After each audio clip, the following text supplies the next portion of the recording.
GhostWire Tokyo.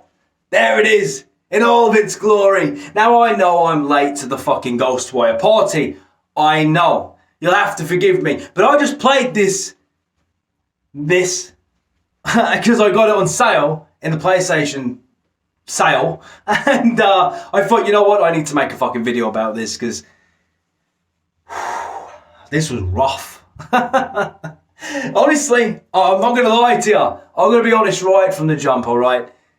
GhostWire Tokyo is absolutely crap. I'm going to fucking absolutely garbage. It's not worth even having on your SSD. I'd say it's an offense to your time to give this game any of your time. I'm fucking serious, man. This game sucks. But what it does do is it opens really well. It gives you false hope that you're going to be playing something really good. So the game starts and you're right in the heat of it, right? You got a demon inside you or a spirit called KK. Now you have all these fucking powers and shit, and you sort of feel like a Naruto character, right? You've got hand gestures and you're fucking, you're doing all this cool shit.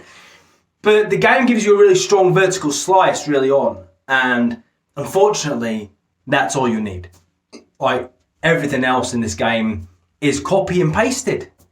And you think Assassin's Creed was bad? I am telling you right now, this game comparatively to Assassin's Creed makes Assassin's Creed look like the pinnacle of creativity. GhostWire Tokyo is shallow. It's nothing but copy and paste, and I mean really bad. Like, there's literal streets in this game which are copy and pasted throughout the map. You'll see the identical fucking stores, identical fire hydrants, identical stairs, identical buildings throughout this fucking open world. There's nothing open about this world for a start, okay? You're funneled down streets like a rat in a maze. Because there's this fog, this fucking overbearing fog. And it hurts you if you go into it, so you can't go into it, right? And the KK spirit will be like, no, you can't go in there, you'll die.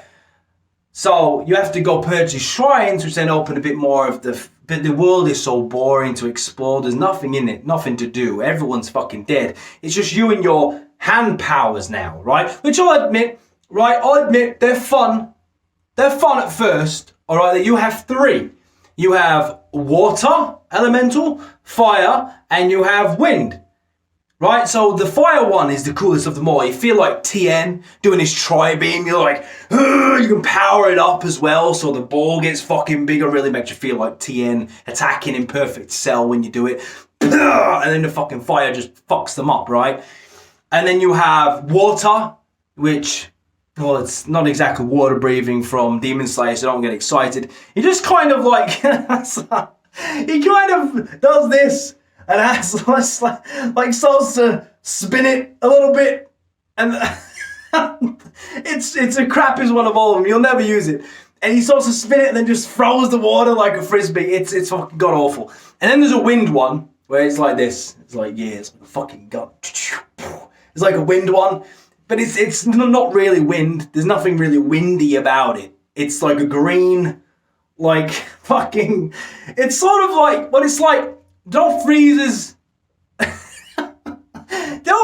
move. The death beam. Freezes death beam, right? It's like that. You just fucking spam them with the freezer death beam, and then every time enemies have taken so much damage, they expose their core, which is like, I don't know, their fucking spirit heart or whatever.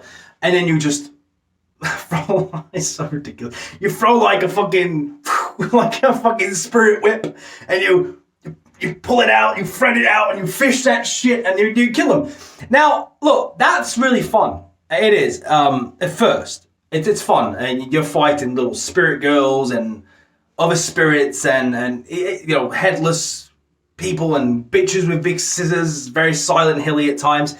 The gameplay's quite fun. The problem is, man, it doesn't evolve beyond that, and it just there's only a handful of enemies really, and once you've fought these people in the same street 1,000 times, it gets real dumb, real dull, really fucking quick. The gameplay mechanics, man, they're severely limited. There's nothing to this game. There's nothing to it. It's crap. It's just, it's trying so hard to sell itself as a AAA game, but it's not. You can see how limited it actually is when you're playing it. The world is boring, unimaginative. The story is fucking hell.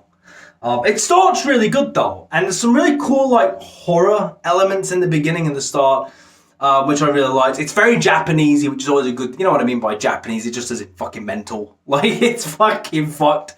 But yeah, I found it a drag to complete. I'm not gonna lie. I started just rushing through it and just avoid pretending the fucking side missions didn't exist. None of it was interesting. None of it. It was boring. It really was boring and so unbelievable.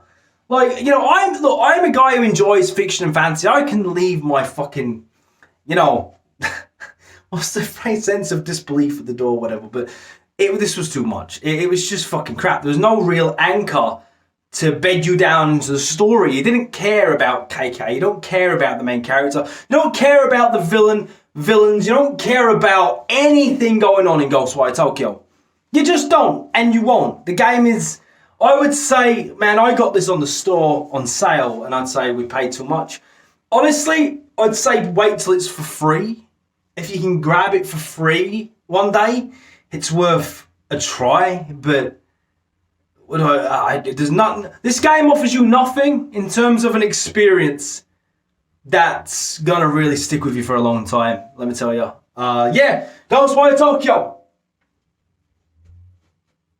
If I had to give it a score, fucking hell. Out of 10, like a 4. That's fun sometimes. I'll give it that. That's jumping around and, you know, yeah. There's an arrow too, but